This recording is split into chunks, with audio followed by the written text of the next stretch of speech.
Hello friends, it's Luke the Gamer Duke. Today in Diablo 2 Resurrected, I'm diving back into the tombs of Rasha. Just over a year ago, I actually started this channel with the tombs of Rasha in normal mode, highlighting reasons to go through instead of jumping right to Duriel, including experience gains and items. 1 year later, I've come full circle and want to grind them through in Hell mode to see if anything can be found to take forward into Act 3 and beyond, as solid item drops during natural playthroughs can be difficult to come across. Are they worth running through? Let's go find out. The Tombs of Rasha are the final dungeons in Act 2, and the last place to grind out before throwing yourself against Hell Duriel and entering Act 3 and beyond, where life can become more difficult. With 7 underground areas to go through, and using previous normal and nightmare run-throughs as a reference point, there should be plenty of opportunities to find some pretty solid stuff. I'm rocking 350% Magic Find with it taking up most of my inventory, but not all of it, as I'd still like to participate in battle. But the Merc will be my frontline hitter with Rattlecage's Crushing Blow and Blackhorn's Lightning Absorb. As far as the findings themselves, we're ideally looking for elites, but higher end exceptional uniques and sets can still be solid, so I'll keep an eye out for those. Let's see what we can find in 15 runs. And the first run started off fairly strong, coming across the unique war belt within the first 10 minutes, Thunder God's Vigor. Catered for a Stabazon with +3 to Lightning Fury and 3 to Lightning Strike. It also includes awesome enhanced defense, lightning damage, +20 strength and vitality, +10 max lightning res, and +20 lightning absorb. A solid belt for anyone, really. A fun little trophy fell with +2 to necro skills and a bit to all res. As well as a moderate +10 all-res ring. Not too bad of an intro. Run 2 started off with absolutely nothing and ended with absolutely nothing. Moving on. Run 3 was just as sparse. The best item that dropped was the unique Tusk Sword, Vile Husk, which certainly does output some damage, but only to undead, which sucks. If it also included damage to demons, it likely could have been a contender, but not as is. Do note that I switched over to Butcher's Pupil as I got tired of not doing damage. Going into run 4 was just as barren as the other runs. A Tiara with all res 20, and a pair of Magic Find Charms. Next. I'm feeling the magic here in run 5, and we start with the set Bramble Mitts, Laying of Hands, which includes added attack speed, great damage to demons, and great fire res. Followed by a rare Gothic Staff with +2 to Hydra and +2 to Meteor, and solid plus mana, and per usual a bunch of useless melee affixes. And geez, that was really it, huh? Okay, this ain't going so good. What is this? A center for ants? I'm barely making out with even decent rares here. So let's see what we can do about that. So we'll swap out Shaco for a Topaz Helm. I think I'll keep Goblin Toe for the Crushing Blow though. I'd like to not be totally useless against the Scarabs. And I'll have to equip the Alibaba as it's the greatest boost to Magic Find, losing most of my swing damage. So now with 453 Magic Find, let's try this again. And in starting over with run 1-1, item drops were notably better. Granted, they were mostly rares, but they included an amulet with +2 elemental skills for a druid, a Balrog blade with solid enhanced damage, some life leech, and lightning res, and a walking stick with +1 thunderstorm, +2 nova, life regen, and +5 mana after each kill. And a decent set item with the set war boots, Immortal King's Pillar, with +40% run walk, solid attack rating and defense, and +44 to life. Immortal pieces are always good finds. Run 2-1 continue with some decent finds as well. starting with the set Heavy Bracers. Triangul's Claws, with +2 to Necro skills, added caster rate, plus 25% poison damage, plus 30 to cold res, and is part of a pretty crazy set. As well as a Rare War Club, with +2 to barb skills, solid enhanced damage and attack rating, and charges of telekinesis? Too bad it's ethereal. And, oh hey, and The following run started with a Lem, but again followed by only a few decent rares. The pair of solid ones included a globe with +2 cold skills and another to cold mastery, caster rate, and a bit of life regen and some cold and lightning res. And a ridiculous amulet with +6 life regen and great resistance to everything. Skipping down to what is now technically run 11, so we'll just stick with that. I only found a belt, but it was actually a pretty good one.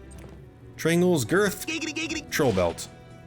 With great defense, plus life and mana, life regen, cannot be frozen, and the -40% requirements drops the required strength and level dramatically.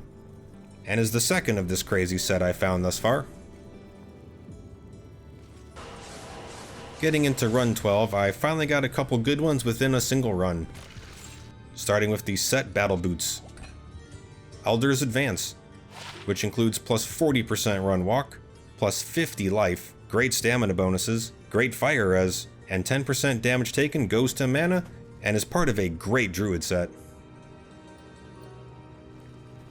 Adding a second piece to another solid set is the set War Gauntlets, Immortal King's Forge, which has the lesser of the single affixes, but +20 to strength and dex are solid numbers. And finishing this run with the unique Demon Hide Sash, String of Ears, which is solid for any melee character with life leech, good defense, and physical damage reduction of 10 to 15%.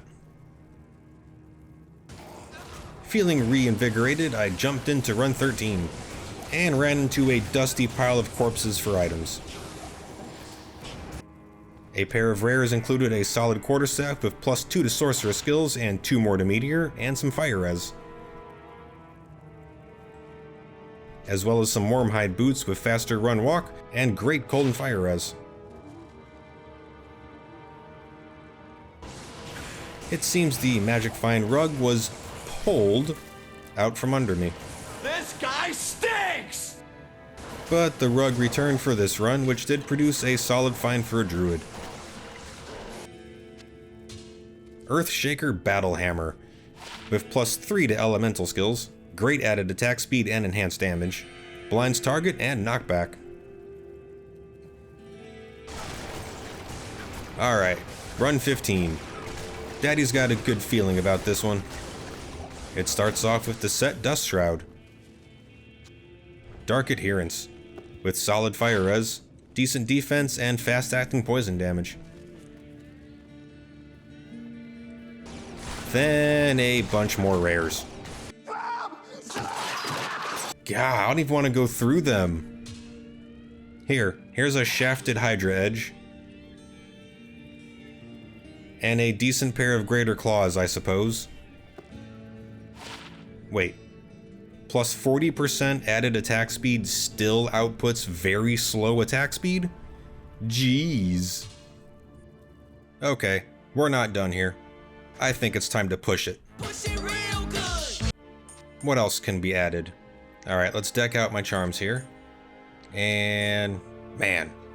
Gotta get rid of Goblin Toe. Bye-bye, Crushing Blow. I am now completely worthless versus Scarabs. But I also now have 525 Magic Find. May fortune favor the insane.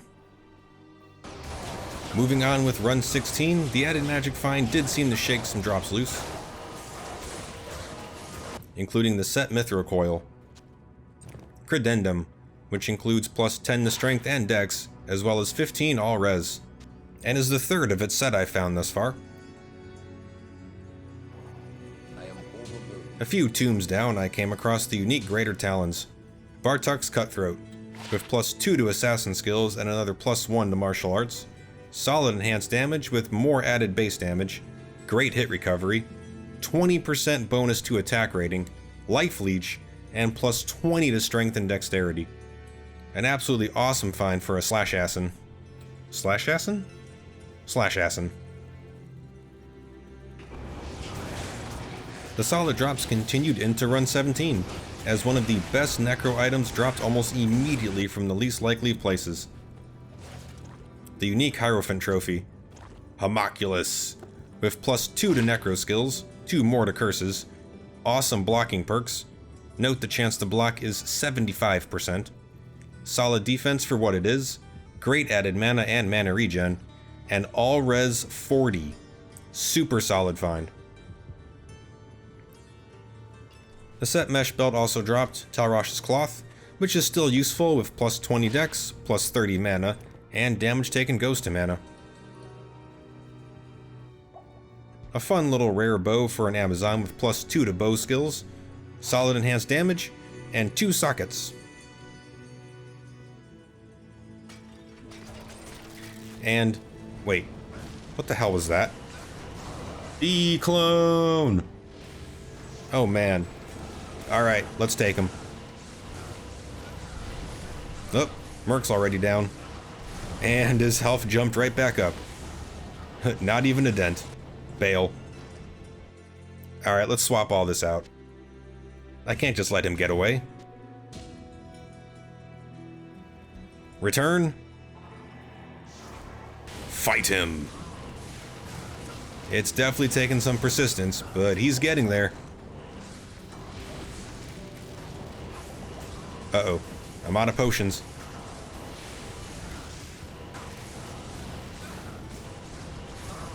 Uh-oh. Merc's down again. Come on. Come on. I got him. I got him. Son of a bitch. Jump back. Get my body. Bail. Replenish. And finish him.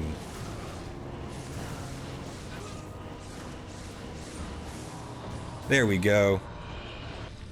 Yo, what do we have here? Nice.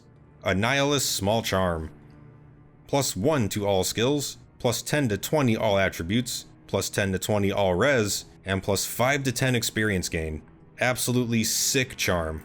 This one got a little shafted, but hey, there it is. Does it count? Technically no, but in my heart it does. The final runs, 18 to 20, ended up pretty scattered. A Mal dropped early on, and a decent amulet with plus 1 pally skills and some res to everything.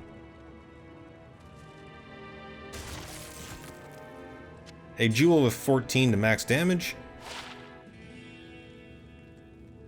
And in the final tomb of the final run, the set Kraken Shell fell.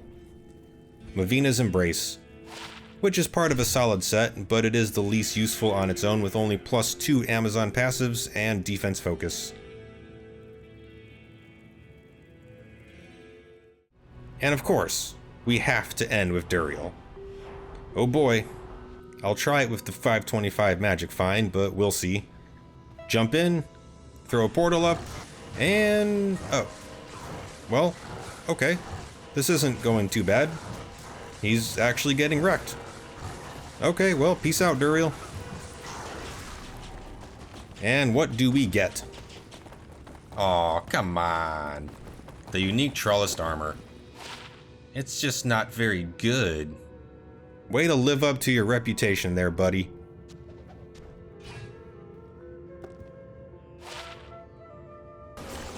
So overall, it seems the Tombs of Tal Rasha are definitely worth some run-throughs in Hell mode.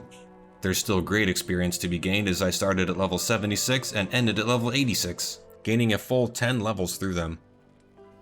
Granted, the item drops were largely few and by far, but there definitely are some solid finds here in Hell Tombs to take forward into Act 3 and beyond across all rarities. You'll likely have to crack into the mid to upper 400s in Magic Find to do so, but some really solid uniques can be found. as well as several solid set items and of the same set as well. And do keep an eye out for rares, as several caster items can be sneaky useful.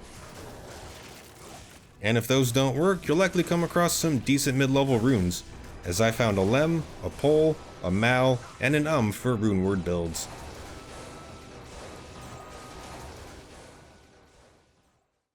But feel free to share your thoughts in the comments. Do you grind through Tal Rasha's tombs? What's the most surprising thing you found? Don't forget to hit that like button if you enjoyed this run through. Remember to subscribe for more fun Diablo and other ARPG analytics. And for more D2R content, click here. Or click here if you're interested in my current gameplay review of Last Epoch. Thanks for watching, and I'll see you on the next one. Adios.